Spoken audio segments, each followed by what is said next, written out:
Señoras y señores, muy buenas noches. Reciban una cordial bienvenida a la ceremonia de inauguración del ciclo de conferencias sobre literatura peruana organizado por el INCA. A continuación, palabras de inauguración a cargo de la señora Doris Aburto, gerente de biblioteca.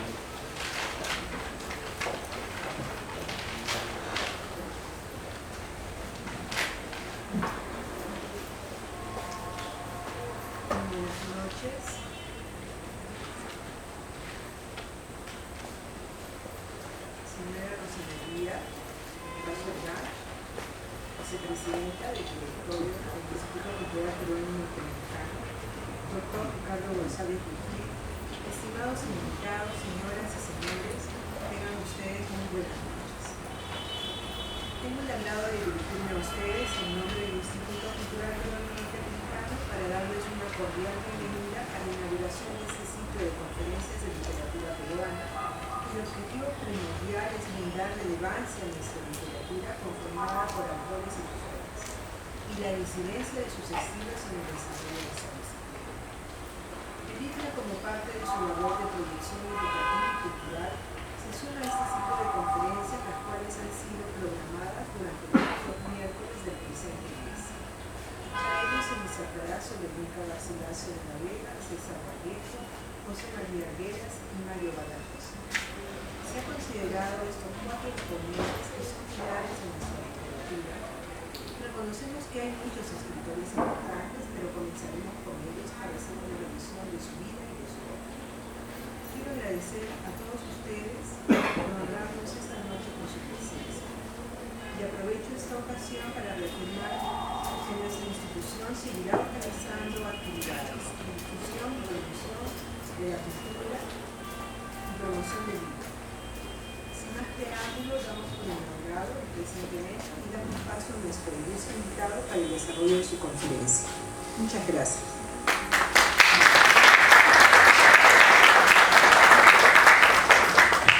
Bueno, efectivamente daremos inicio a la primera fecha de este ciclo de conferencias con la disertación titulada El Inca Garcilaso de la Vega, a cargo del doctor Ricardo González Vigil, para quien pido un fuerte aplauso de bienvenida. Previamente, permítame presentarlo. Es crítico literario, poeta y maestro universitario. Ha construido a lo largo de varias décadas un corpus crítico desde las páginas del diario El Comercio. Asimismo, ha publicado varios libros de poesía, junto con estudios críticos sobre el Inca Garcilaso de la Vega, Rubén Darío, César Vallejo y José María Arguedas. Es miembro de la Academia Peruana de la Lengua desde el año 2001 y del Instituto Ribabuero de la Pontificia Universidad Católica del Perú. Dejo con ustedes al doctor Ricardo González Vigil.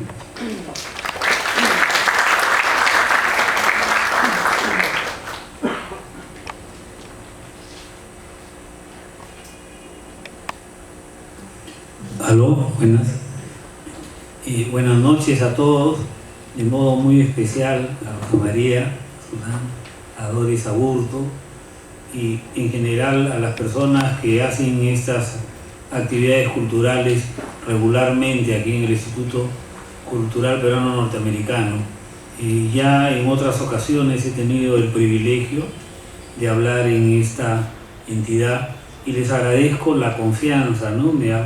Me propusieron hacer un ciclo este mes y escoger 4 autores peruanos. Hemos elegido 4 que me parecen fundamentales, no son los únicos, como decía Doris, pero creo que sin duda ellos son, ¿no? Se puede agregar otros, pero no son cuestionables y de alguna manera tienen un reconocimiento internacional. Son casi lo más parecido a peruanos universales que hay en la literatura peruana.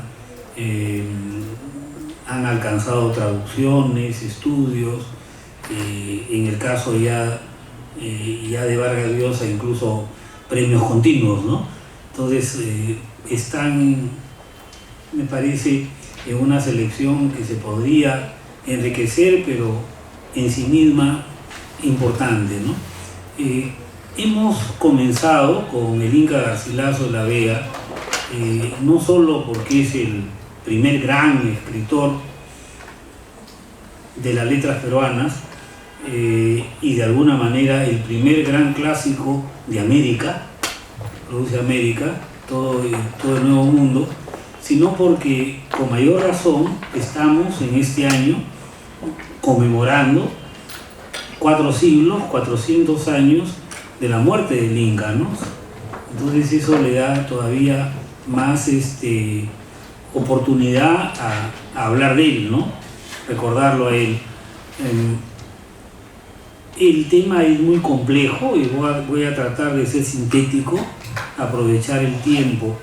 El Inca Garcilaso se sitúa dentro de lo que normalmente se conoce como la Crónica de Indias, los cronistas, aunque también tiene un primer libro que es una traducción propia de su formación de humanista, la traducción de León el Hebreo, pero sobre todo se habla de él por la Florida del Inca y por los comentarios reales dentro del espacio conocido como la Crónica de Indias.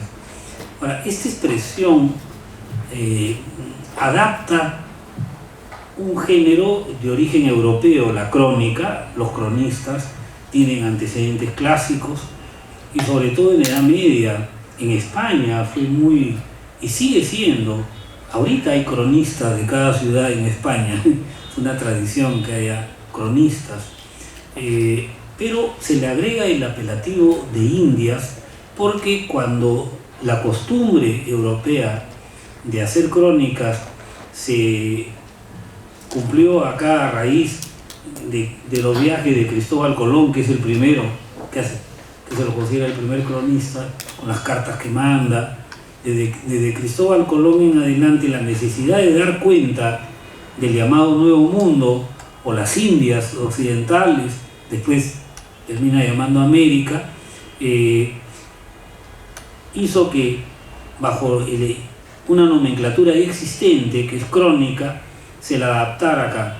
Pero aquí en América, como la realidad cultural era muy distinta a la cultura europea, donde ya existía una producción importante en varios campos, en varios terrenos, de alguna manera ya desde los griegos había una división del trabajo intelectual y uno dice pues que hay filosofía. Recuerden cómo Aristóteles crea lógica, metafísica, pone nomenclaturas. En Europa se distingue más claro, ya en España de la época del Inca uno sabía que una cosa distinta era las novelas, ¿no? En cambio en Indias no. Eso es lo que quiero comenzar por ahí. Uno dice Crónica de Indias porque los autores que en nuestros países escribieron estas cartas, relaciones, hacen una adaptación mucho más compleja, cumplen una diversidad cultural que ya no era necesidad en España. Es decir, cuando uno se fija en los dos autores más importantes que produce el Perú en esa época, o el otro es Huamán Poma de Ayala, cuando uno se fija en la primer nueva Corónica y Buen Gobierno, o uno se fija en los comentarios reales y la Florida, uno encuentra que esos libros son casi enciclopédicos por su interés temático, abordan todo. No es lo que uno normalmente llamaba una crónica. Es decir, por ejemplo, en los comentarios reales el Inca describe la geografía del Perú, como también había hecho Ciza de León. Incluso Ciza de León ya establece la famosa distinción costa-sierra-selva y hace una crónica de Cieza. El Inca es más matizado. Yo me acuerdo que el doctor Pular Vidal, Javier, mi amigo, decía que al leer el Inca le ayudó a procesar lo que él había observado. Él era huanuqueño, que no hay solo 3 regiones, sino va a terminar planteando 8 regiones. Le echaba también como culpa haber leído el Inca y haber empleado términos que le permiten distinguir no solo costa, sierra y selva, sino 8 regiones naturales. Hay algunas plantas que escribe Garcilaso que su nombre científico le ponen garcilasense, algo así. O sea, en la botánica, animales, ¿se cuenta? Entonces, el Inca, otro de Guamán Poma, hablan de política, hablan de todo, recogen una diversidad. Algunos dicen pues que del Inca se puede sacar un lingüista, sus opiniones del quechua, se puede sacar un etnólogo, se puede sacar un historiador, se puede sacar sus ideas políticas, un pedagogo, y eso permitía esa especie de cajón desastre, esa especie de género abierto que era la crónica de Indias en el siglo XVI y XVII, porque todavía en nuestros países no se va formando la tradición textual que especialice los saberes.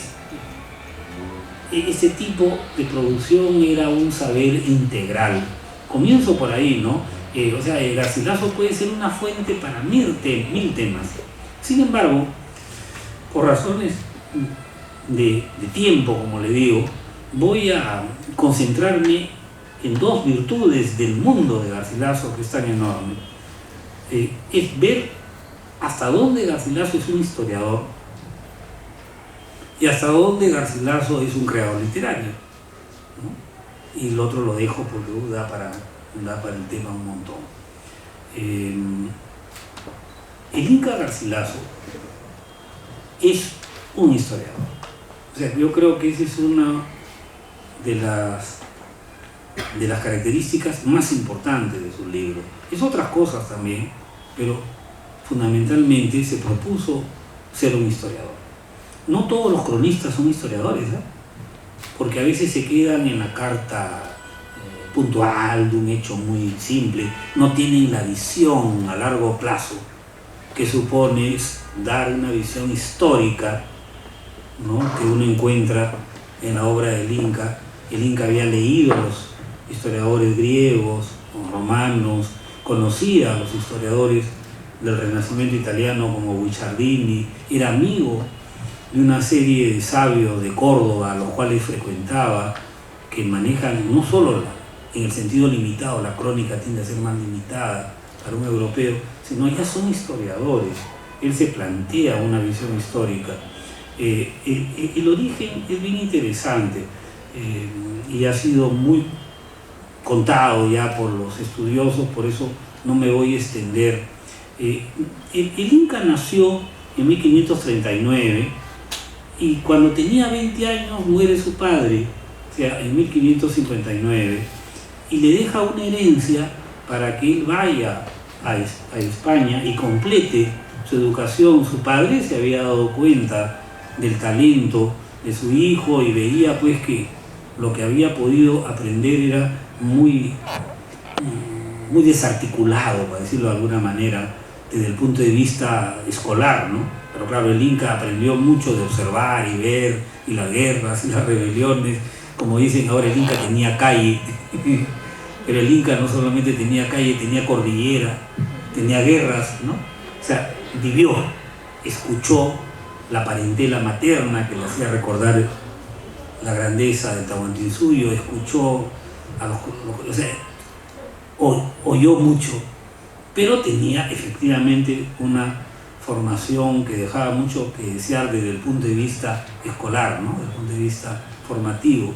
Entonces el padre quiere que él se eduque y él va a España, pero lejos de querer concentrarse solo en lo que quería el padre, iba también con un afán de reivindicar los derechos que él consideraba merecía, tanto por ser descendiente de la madre que era de una de las panacas de Huayna Capac, y todo el problema que plantaba restituir derechos. En esa época lo reclamaba el padre, las casas, se armaba un lío político, económico tremendo. Restituir los bienes indígenas era un problema grande, pero de otro lado él también consideraba que no se le había dado lo que merecía también como hijo del capitán Garcilaso, etcétera, etcétera. Entonces él, resumiendo, porque es muy rápido y lo cuenta con detalle Aurelio Miro Quesada, un gran garcilacista, y también Raúl Porra Barnechea han trabajado mucho eso. La cuestión es que el Inca, al hacer sus gestiones, que le toman más de 2 años, está el 60, 61, yendo a la corte, al final fracasa.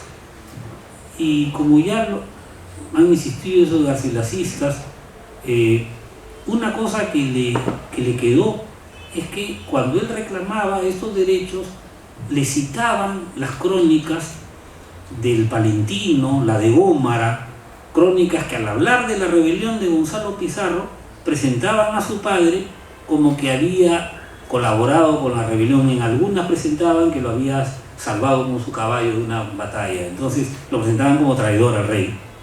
Entonces el Inca pretendió ante esta gente defender a su padre y se burlaron de él, ¿no? Lo dicen los historiadores y tú lo pretendes negar, le cayó sopapo, como diciendo, tú de origen indígena, sin forma, ¿quién eres? Entonces, el Inca Garcilaso arma todo un proyecto personal a partir de ese fracaso en sus gestiones, ¿no?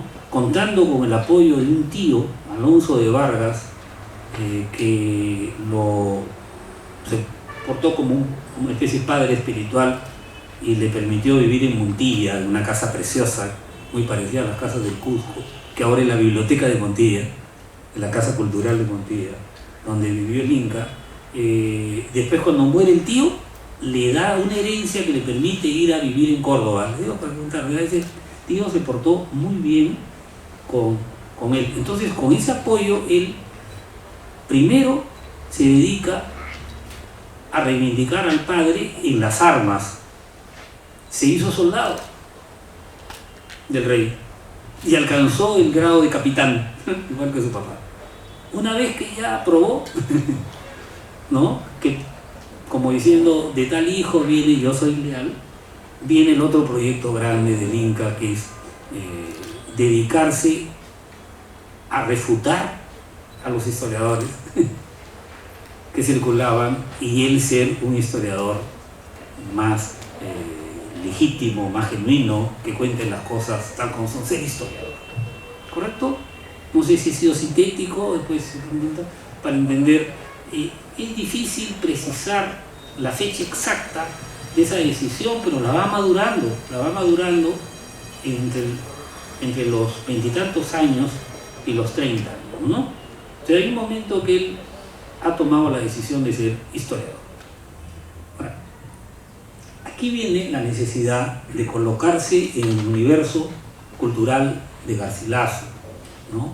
Hay gente que con una concepción de la historia posterior, sobre todo la que se ha desarrollado a partir de la historiografía del siglo XIX, que lleva al estudio de fuentes, eso que se llama positivismo, y después el desarrollo en el siglo XX de perspectiva de la nueva historia, los estudios culturales, la importancia de la etnohistoria, la antropología. Hay gente que con el universo mental del XIX para acá trata anacrónicamente de juzgar a Garcilaso y medir sus méritos, y por eso hay gente que dice que no es un buen historiador.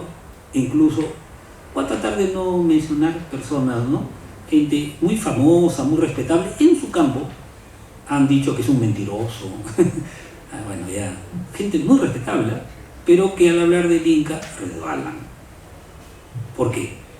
Hay que situarse siempre cuando uno juzga una obra en su contexto cultural. Y el Inca conoció muy bien el horizonte formado por Renacimiento italiano y por el llamado humanismo y la contrarreforma y la segunda escolástica de los jesuitas españoles. Está muy estudiado, ¿eh? Cada vez hay más libros. Entonces, voy a resumirlo muy sencillo. Y acá, en realidad, lo que digo no es muy nuevo, y después van a ver la parte que yo considero que sí me atrevo por mi cuenta. Acá, por ejemplo, ya creo que José Durán, famoso garcilasista, lo aclaró hace tiempo, ¿no? Y por eso defendió al Inca, por ejemplo, frente a María Rostorowski, que le decía que era mentiroso, por ejemplo, ¿no? Por citar una polémica, ¿no? Más antigua es la polémica de Riagüero contra González de la Rosa, ¿no? O defender Rivagüero lo convenció nada menos que a Marcelino Menéz y Pelayo, eso se ve en las cartas, que estaba equivocado cuando don Marcelino es el primero que dice que el Inca es un novelista utópico, platónico. Es Marcelino Menéz y Pelayo, que ve la influencia de Platón, de la República de Platón, y los comentarios reales son una novela utópica, ¿no? Entonces, a través de las cartas con Rivagüero se da cuenta don Marcelino de su exageración, que no es exactamente eso, ¿no? Bueno, vamos a citar algunas polémicas antiguas. Entonces, la cuestión es esta. La influencia de Aristóteles en el Renacimiento es básica para entender lo que voy a decir ahorita. Cuando cayó Constantinopla en 1453, muchos sabios se escaparon y fueron a Italia, a Occidente. Ahí en el Imperio Romano de Oriente se había conservado la poética de Aristóteles. La primera parte nomás, Humberto Eco también dice que la segunda, ¿se acuerdan? El libro El nombre de la rosa, eso no se sabe. Pero se ha conservado la poética de Aristóteles. En Occidente no, en Occidente se había leído la retórica, otros libros, pero la poética recién se pudo leer en Occidente cuando estos griegos, esta gente que sabía griego, quería decir, que leía en griego, fue a Italia y la tradujo al latín, porque la gente culta leía latín y muy poco griego. Y entonces, ¿qué pasa cuando uno enfrenta a la poética de Aristóteles? Uno descubre que Aristóteles considera que la historia, y está pensando pues en historiadores como, ¿se acuerdan? Tucídides, Heródoto, ¿no? La historia para él tiene un gran defecto. Al querer narrar los hechos, se queda en lo accidental, temblando un término aristotélico. Los acontecimientos que dependen de las circunstancias, que son volubles, y descuida lo esencial. El historiador se fija en detalles externos y no capta lo esencial. Entonces, para Aristóteles, eso era un defecto de la historia que hacía que, en cambio, era superior a la historia un poeta. Un poeta se olvidaba de los detalles fácticos, pero genialmente captaba lo esencial de un hecho. O sea, los poetas, dice, se parecen más a los filósofos.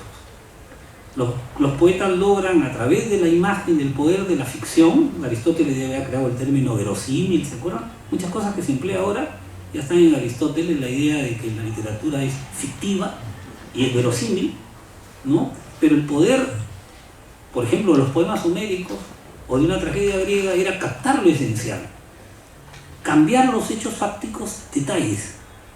Entonces Aristóteles llega a decir de que para conocer la verdad de un hecho, los filósofos y los poetas están más cerca de captar la verdad esencial y no los historiadores, que se pierden en detalles que nos hacen olvidar lo esencial. Entonces, estoy viendo esto didáctico.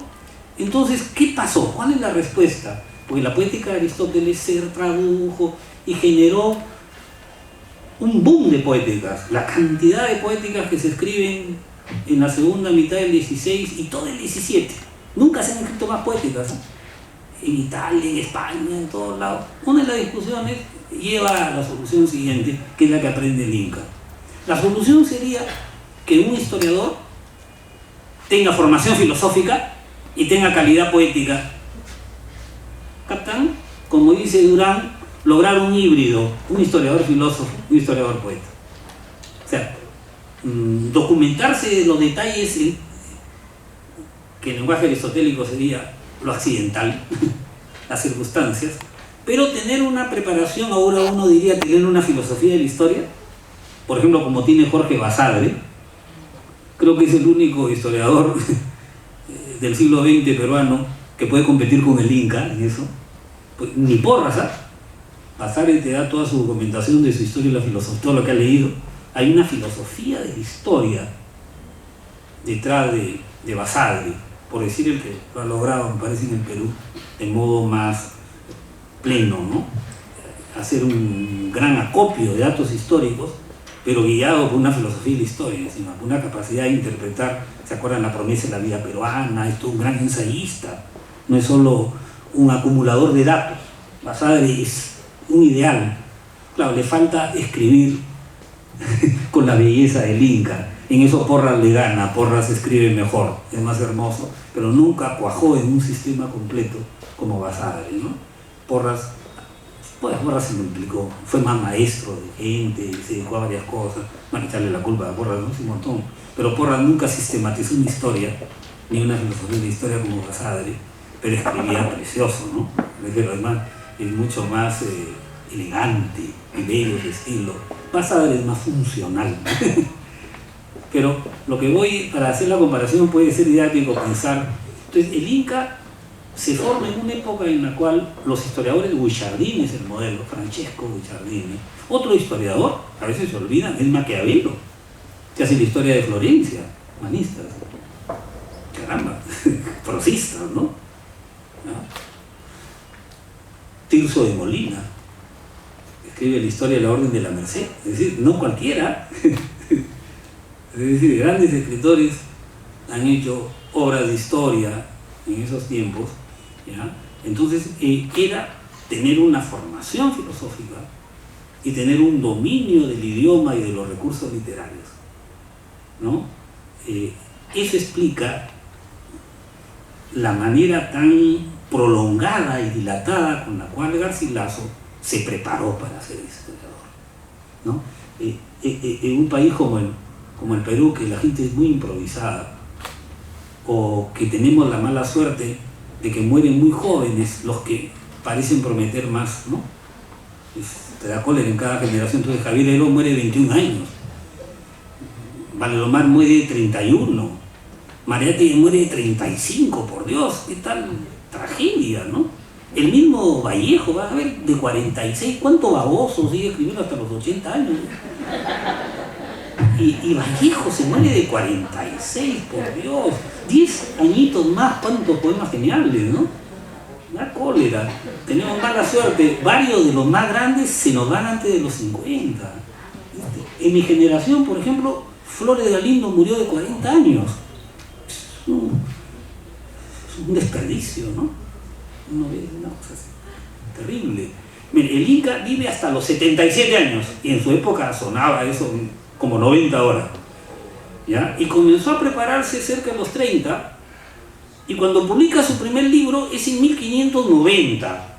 ¿Cuántos años tiene el Inca? Tiene 51 años cuando publica su primer libro, y es una traducción de una obra de filosofía, lo cual te está diciendo a gritos: tengo formación filosófica.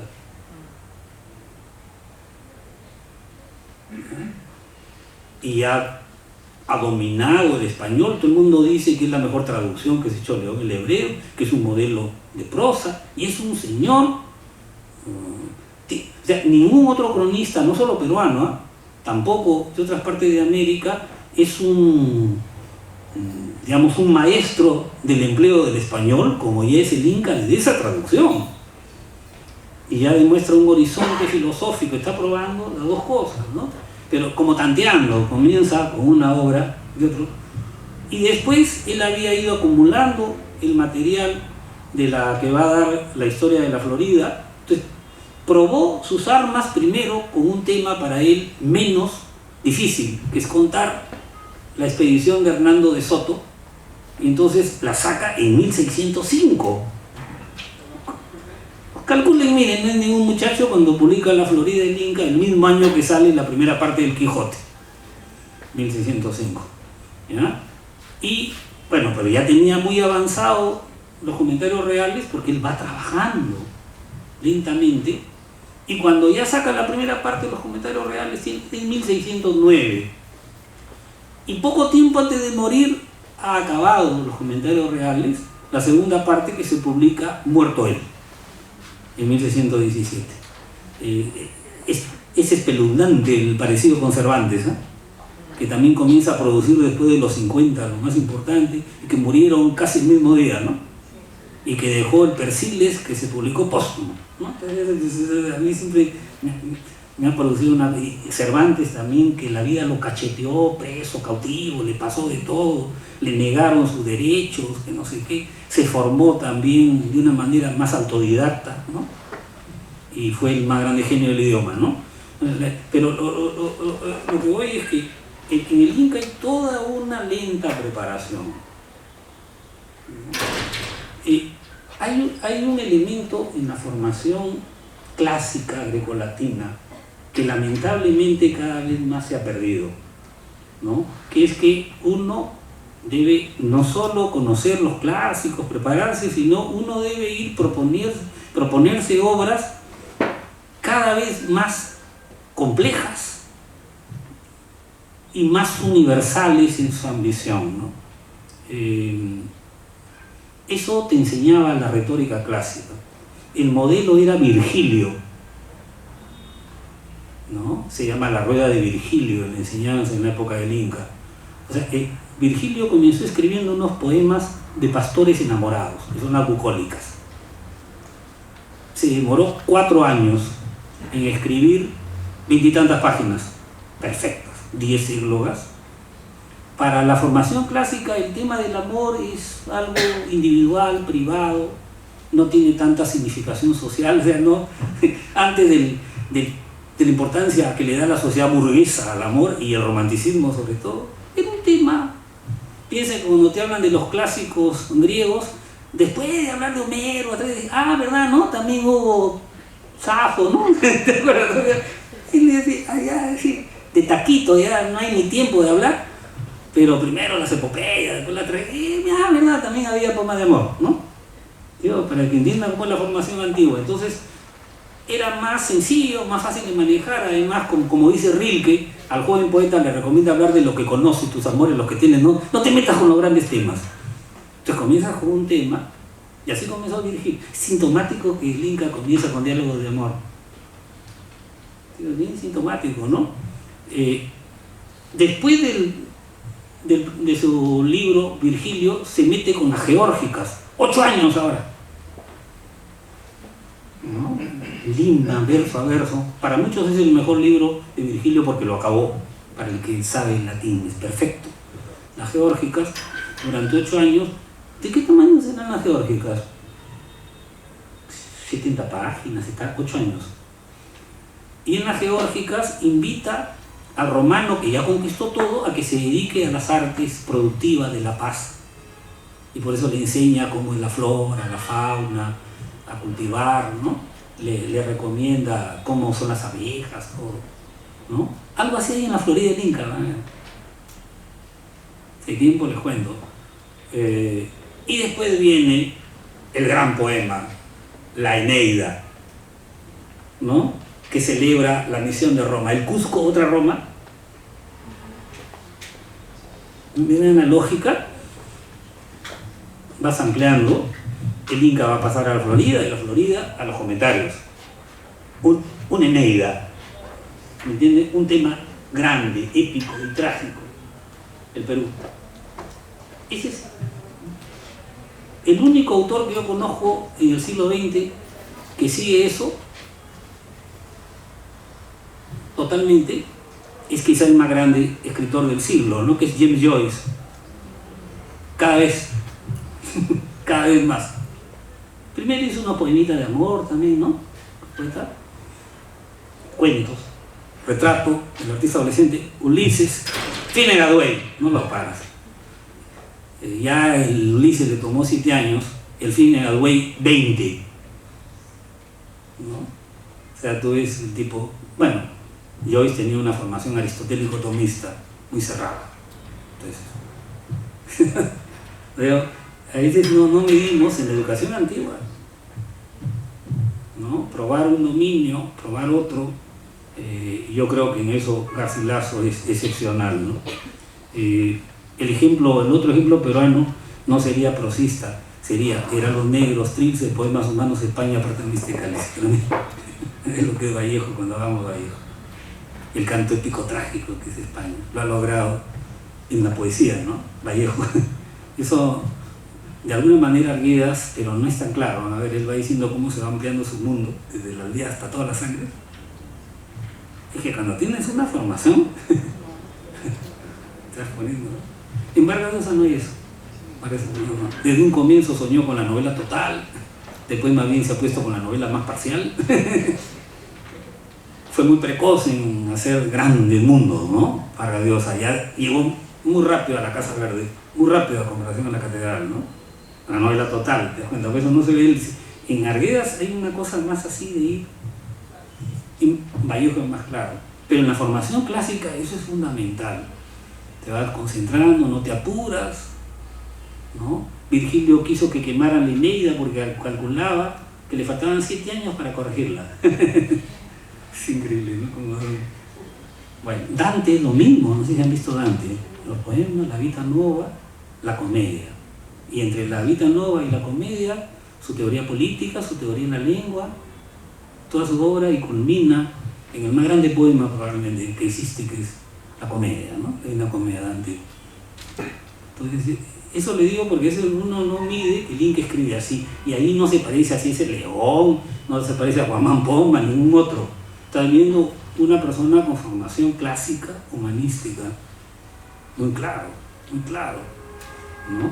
Que quiere cantar otra Roma, que es Cusco.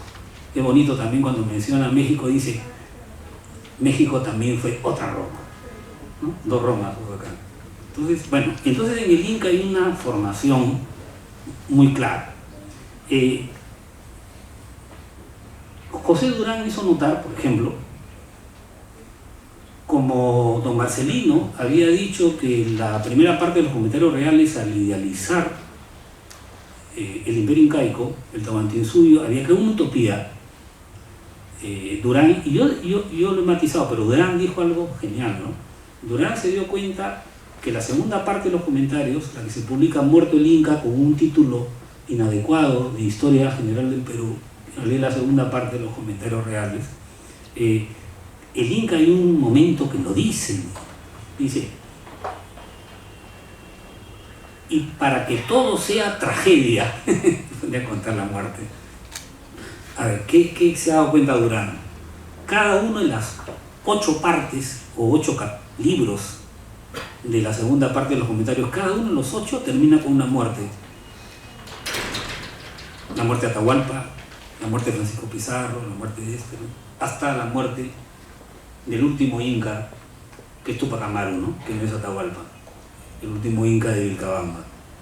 Entonces, muertes, ¿no? Entonces, ¿qué dice Durán? La Florida tuvo como modelo una epopeya. La primera parte de los comentarios, una utopía, y la segunda parte de los comentarios, la tragedia. Son géneros que en una formación clásica son los géneros superiores. O intentas en la épica hacer una epopeya, o intentas escribir tragedias si tu género es la poesía dramática, y si te trata de, como diría Guamán Poma, proponer cuál es el buen gobierno, el modelo de la República de Platón y la política de Aristóteles, ¿no? Intentas, según Aristóteles, el conocimiento más importante de todos es la política, pero que lo estoy entendiendo en el buen sentido, ¿no? Olvidémonos del contexto actual, o de los políticos reales sabandijas, ¿no? Porque según Aristóteles, la política tiene el fin más importante y noble de todos, que es el bien común. Entonces el conocimiento más importante es el conocimiento político, pues la política, la utopía, pero es el buen gobierno, lo que debería ser, ¿no? Bueno, entonces, si les hago recordar esto, porque yo en realidad creo que la cosa es más compleja. Tengo un artículo donde dialogo con Durán y le digo, yo creo que la Florida es predominantemente épica, pero también a la mitad de la Florida se anuncia el destino trágico y un gran error de Hernández Soto y se anuncia que va a fracasar. Y el final es trágico. Cuando uno lee los comentarios reales, las 2 partes como si fuera un solo libro, te vas a dar cuenta que también el Inca Huiracocha ya tiene una visión de la tragedia, y luego en la capa de unos signos en el cielo, y todo lo que ve se va cumpliendo, porque la tragedia se anuncia como un oráculo, ¿no? Como un signo, y se cumple. Entonces, en las 2 obras hay un signo trágico que hace que fracase la expedición de Hernández Soto porque interviene la labor del demonio, la ambición, los pecados que están queriendo impedir que la labor civilizadora y evangelizadora enriquezca a nuestros. Entonces termina siendo una tragedia y termina siendo lo que para el Inca Garcilaso era repulsivo, que era el virreinato que no soportaba, ¿no? El Inca es enemigo del virreinato, está en contra del virreinato, ese mal gobierno que es el virreinato, el castigo y muertes continuas, ¿no? Entonces, si uno lo lee con los conocimientos de la época, te das cuenta que él está haciendo modelos filosóficos, modelos épicos, modelos trágicos, ¿no es cierto? Y con eso organiza y le da sentido al material que ha reunido con sus recuerdos de lo que escuchó estando en el Perú, con la lectura de todo lo que se había publicado en las crónicas, y además él dice que encargó a sus conocidos que le descifraron los quipus, le mandaron información, y por supuesto pudo comentar la crónica perdida del padre Blas Valera, ¿no? Es todo un tema de esos papeles. Entonces él usa todo el material que puede y eso lo organiza y crea una obra interpretativa. En el caso, ya cuando hace La Florida, utiliza otras crónicas existentes de otros testimonios, ¿no? Pero como el material no era tan complejo, en los comentarios, en cambio, desde un comienzo, se propone que su obra sea aclarar y comentar lo que se ha dicho. O sea, tiene conciencia de todo lo anterior. O sea, es bien interesante porque ahora se habla mucho de lo metaliterario, ¿no? Las dos más grandes crónicas, no solo del Perú, creo que son de toda América, la otra es de Guamán Poma, son conscientes de las crónicas anteriores. Guamán Poma lo dice desde el título, primer nueva crónica, o sea, las otras son viejas. Esta es la primera. Primer nueva crónica. He leído las otras, esta es la nueva. El Inca dice, voy a comentar todo, voy a aclarar, en el prólogo dice, porque yo conozco más que todos ellos, ¿no? Porque yo puedo dar fe más que todos ellos. Claro, a algunos los respeta mucho y nunca los corrige, por ejemplo, casi siempre son jesuitas, amigos los jesuitas. Bueno, ese es otro de los grandes temas, ¿no? Analizar la influencia con los jesuitas. Pero, por ejemplo, el gran científico, es un científico, José de Acosta, es autor de una de las más grandes crónicas, ¿no? Cada vez lo cita para estar de acuerdo, el padre Acosta. ¿No? Dice, por ejemplo, para él es el padre Valera, jesuita. Cita, ¿no? ¿Te das cuenta? Ve las diferencias ahí, no siempre corrige, pero hay un plan de construcción, ¿no?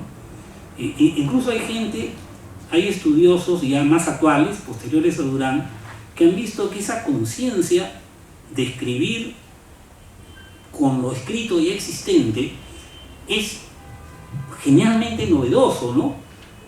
Hay un estudio, por ejemplo, bien interesante que compara La Florida y el Quijote, y los comentarios con el Quijote. Porque así como la novela del Quijote es consciente de todas las novelas que se han publicado, los libros de caballería, las parodias, se burla, crea un ataque, es una novela que habla de la novela dentro de la novela, ¿no? La historia del Inca habla de la historia dentro de la historia. Nos lo pone como bien interesante para ver la modernidad, así como Velázquez se pinta pintando, ¿no? Ver la novedad. El Inca como un creador, ¿no?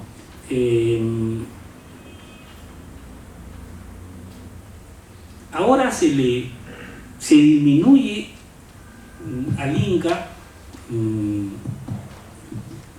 por comparación con cronistas que son tomados como fuentes más exactas, ¿no? O genuinas.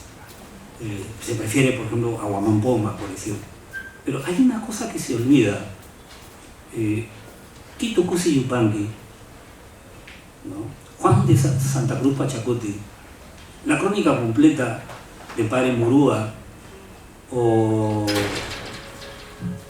qué sé yo, cualquier otro que cite, que puede ser más detallado el informe sobre elementos de la cultura prehispánica, son textos que no se publicaron en el siglo XVI y el siglo XVII.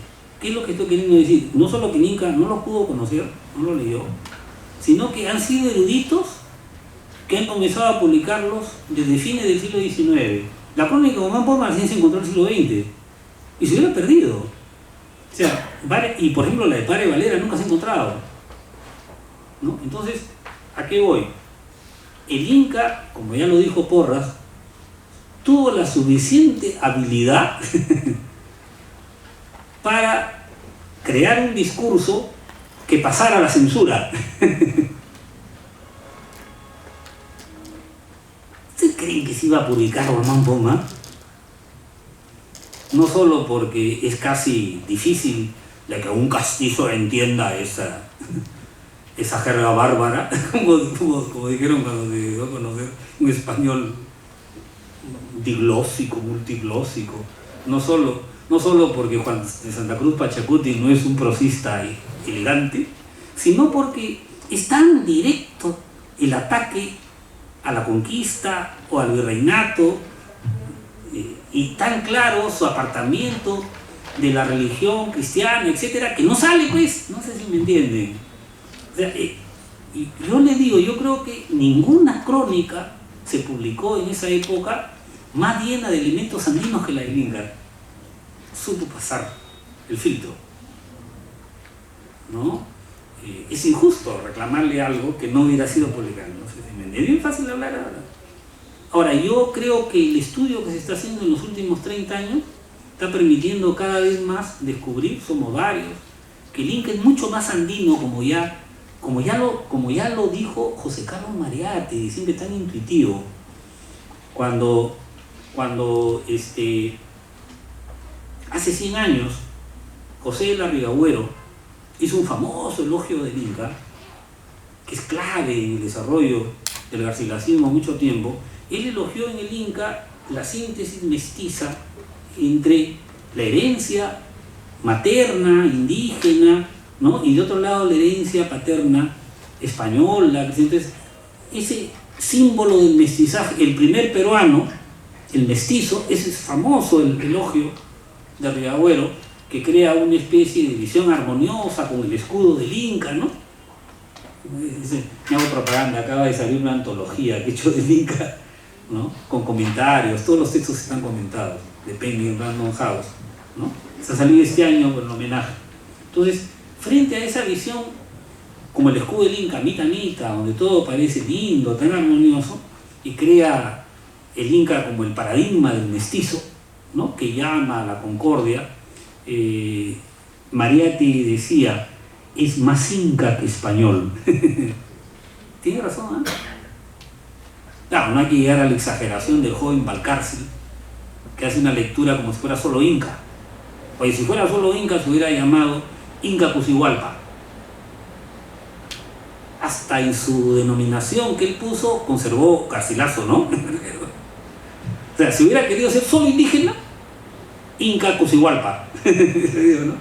No hubiera, hasta su nombre es mestizo, su nombre literario me refiero, porque él era Gómez Suárez de Figueroa, ¿no?